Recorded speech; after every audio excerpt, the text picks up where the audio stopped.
खुदावंद आपके साथ हो। अंजील मुकद्दस संत मत्ती के मुताबिक।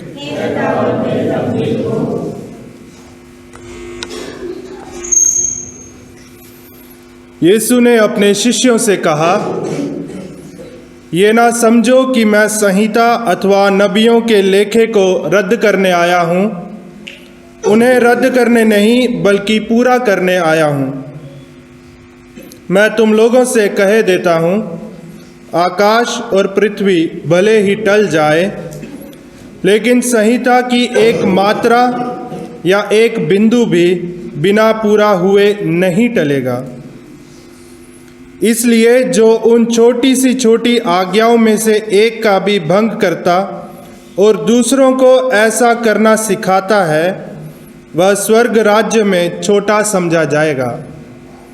जो उनका पालन करता और उन्हें सिखाता है, वह स्वर्ग राज्य में बड़ा समझा जाएगा। मैं तुम लोगों से कहता हूँ, यदि तुम्हारी धार्मिकता शास्त्रियों और फरीसियों की धार्मिकता से गहरी नहीं हुई, तो तुम स्वर्ग राज्य में प्रवेश नहीं करोगे।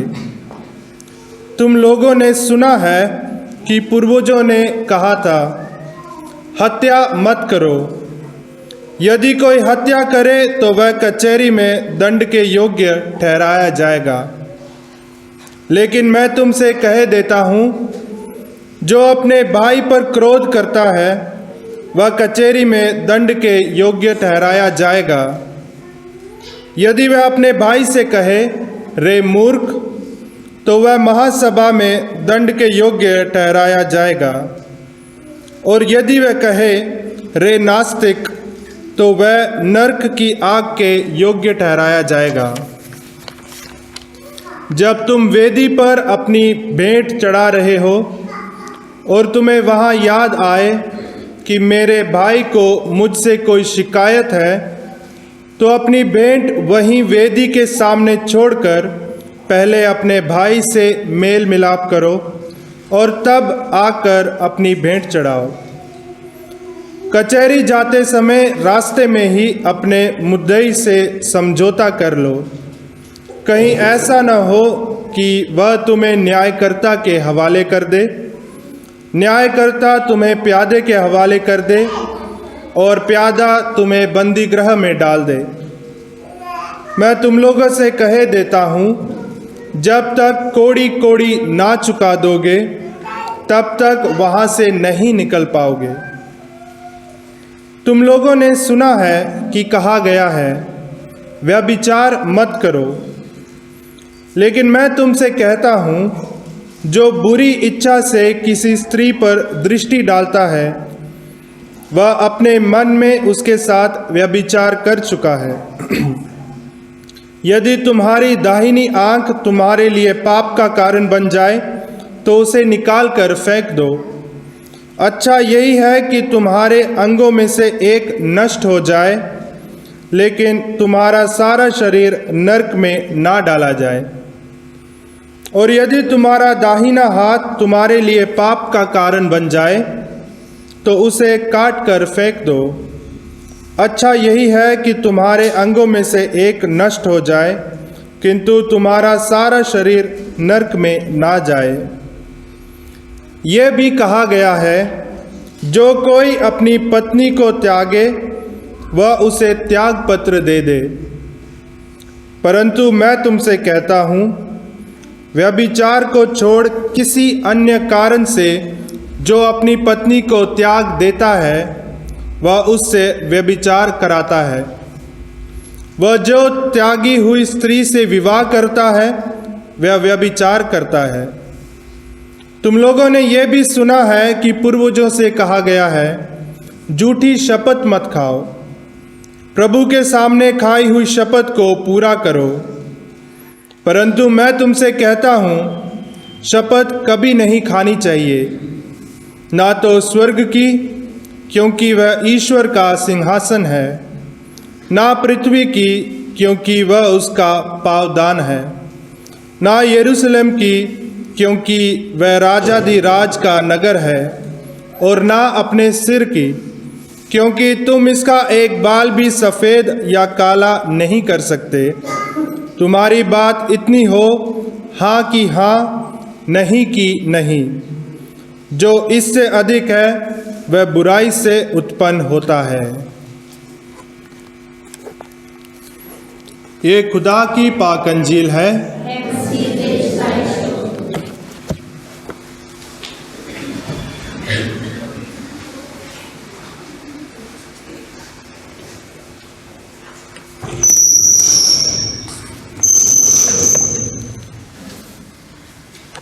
आज प्यारे भाइयों और बहनों, होली चाइल्डहुड डे मना रहे हैं कलीसिया हर एक के लिए। युवक दिवस होता है और बुजुर्गों के लिए है, पति पत्नियों के लिए अलग अलग दिवस, ताकि उस बात पर जोर दें, उस बात पर जोर दें। और हम सबों के लिए मत्ती के अंजील को पढ़ते वक्त हम सबों के लिए एक ही फायदा है। खुदावंद यीशु मसीह एक नया मूसा, वही मुक्तिदाता है, वही पूरे पाक वचन को पूर्ण रूप से पेश करने वाला।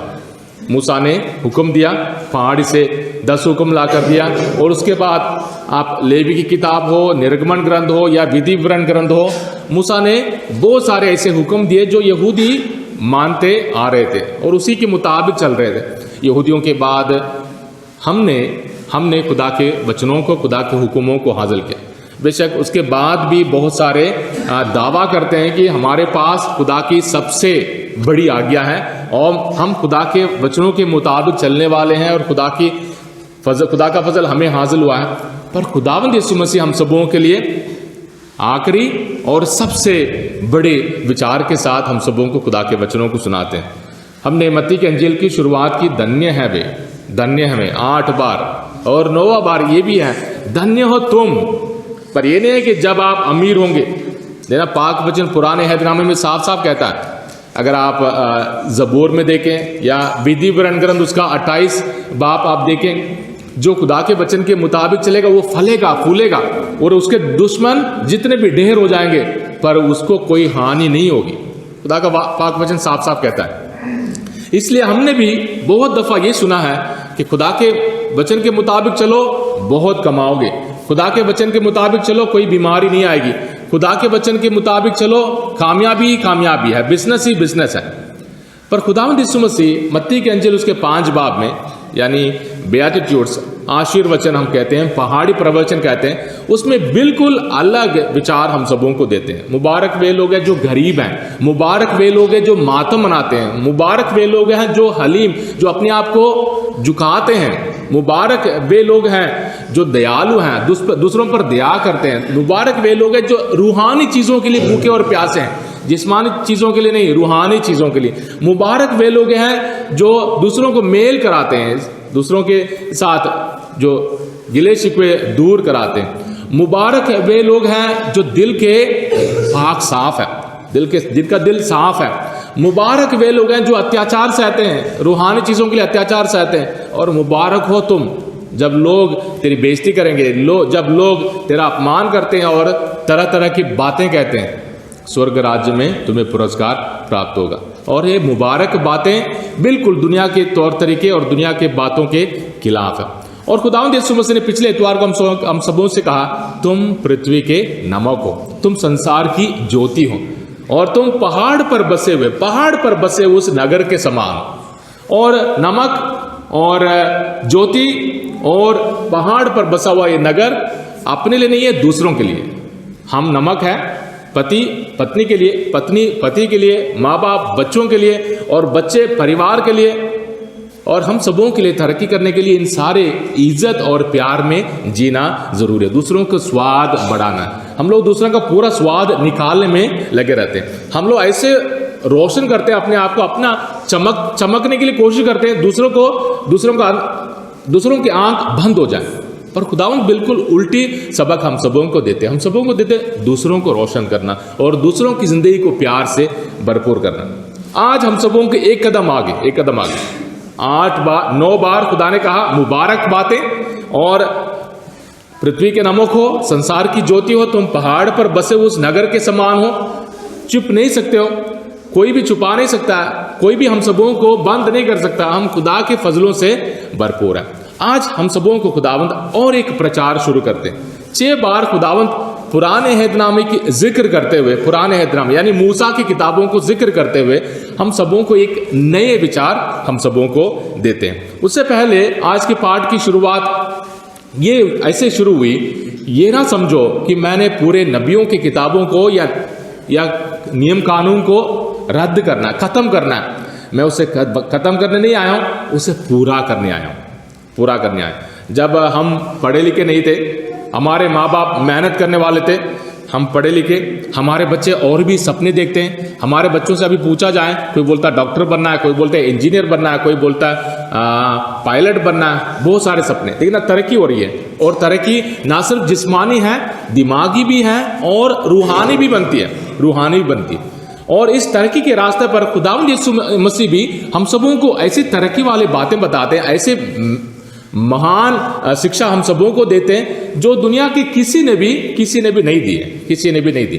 तो खुदावंद किसी भी बात को रद्द करने नहीं आए कि पुराने अहदनामे की बातें मत सुनो या उसकी बात मत देखो ना, खुदावंद सब कुछ पूरा करने आए।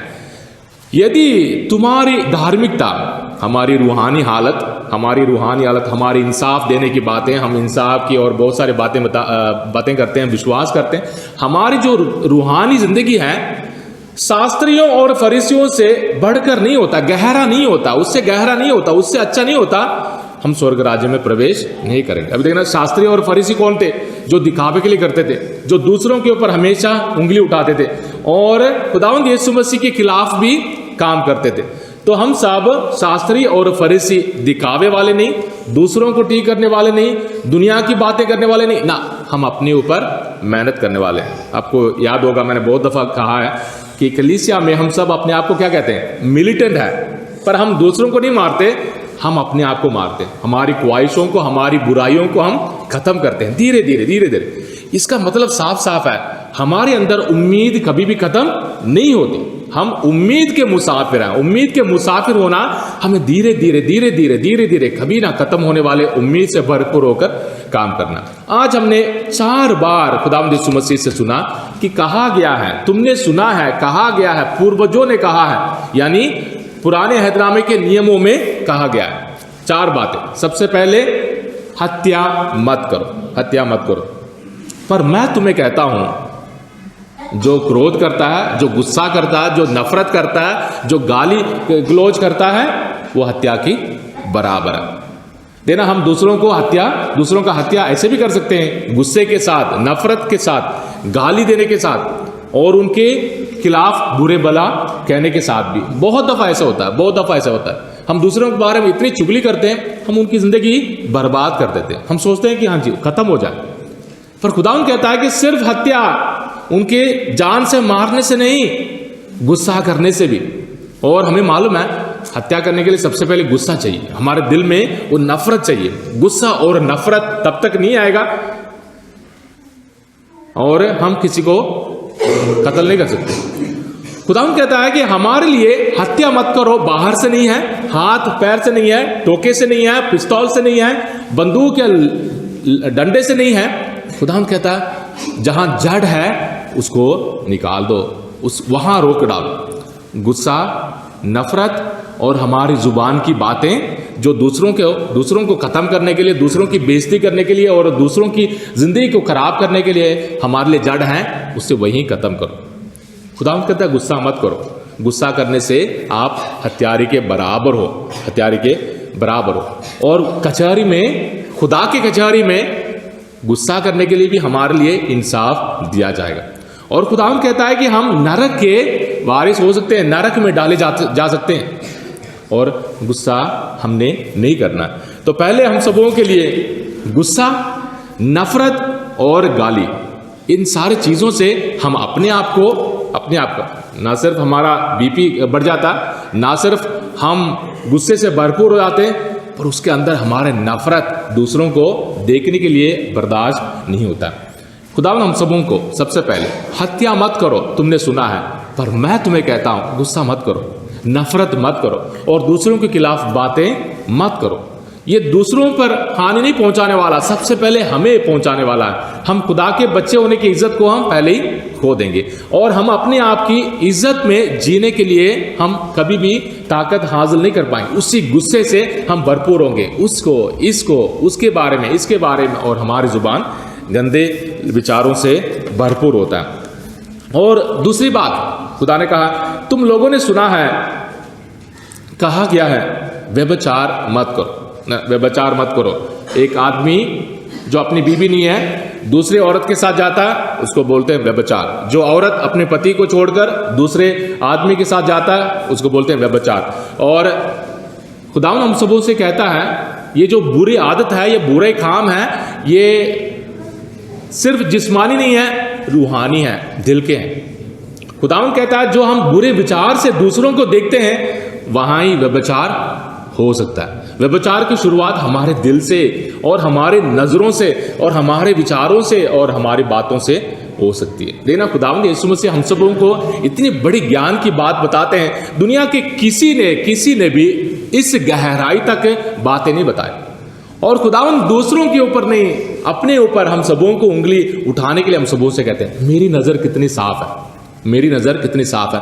और मेरी नजर आदमी हो, औरत हो, बच्चा हो, बड़ा हो, बूढ़ा हो, मेरी नजर और मेरी विचार कितने साफ है, कितने पाक है। धन्य है वे जिनका हृदय, धन्य है वे जिनका हृदय निर्मल है।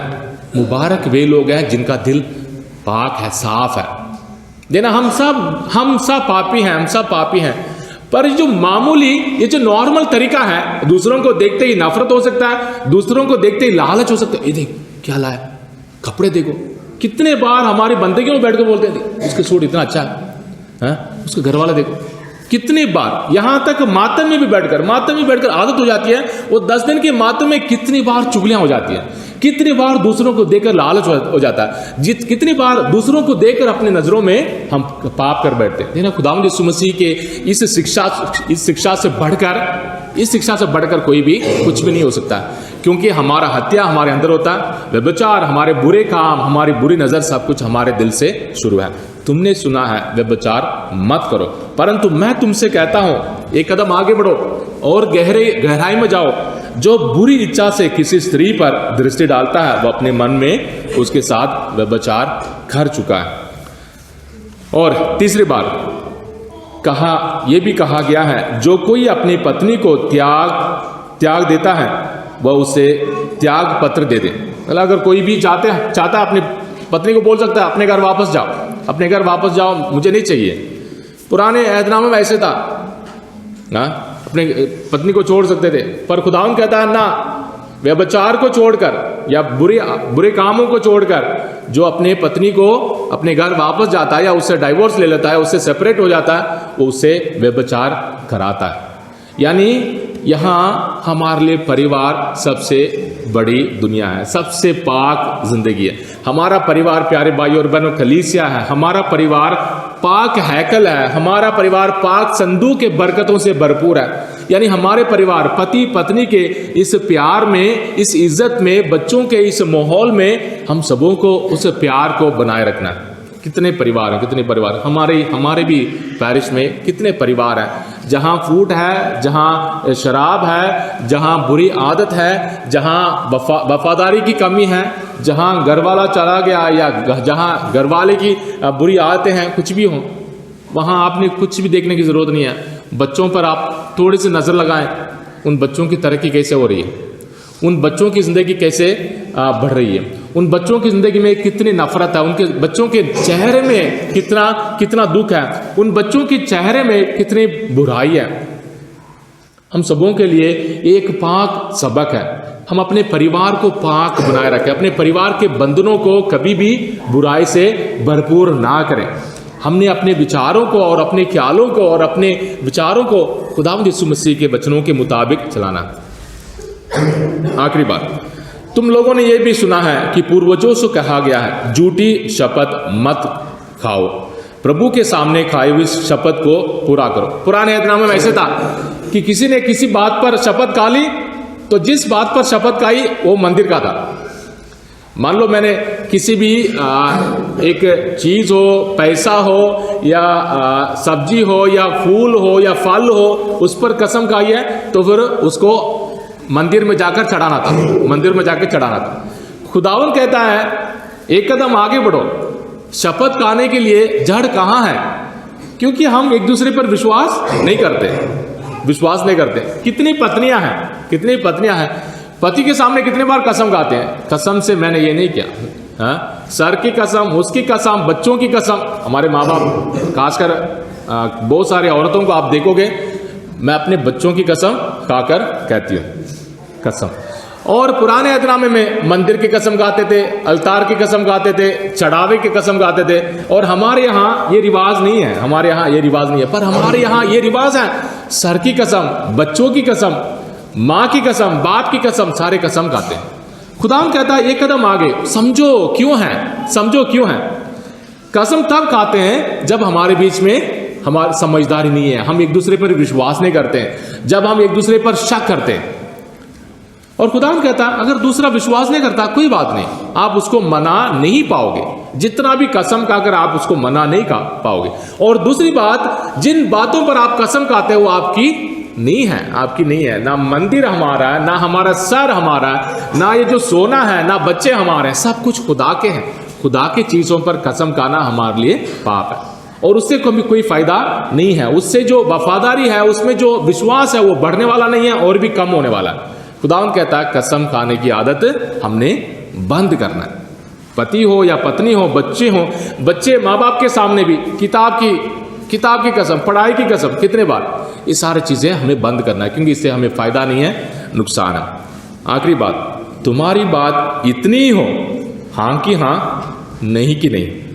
जो इससे अधिक है वो बुराई से उत्पन्न होता है। लेकिन हिंदी में हमने बुराई लिख दिया है और मातृभाषा में, जिस भाषा में बाइबल लिखी गई है और उन भाषाओं में लिखा गया है, इससे अधिक जो कुछ भी है वो शैतान से उत्पन्न होता है।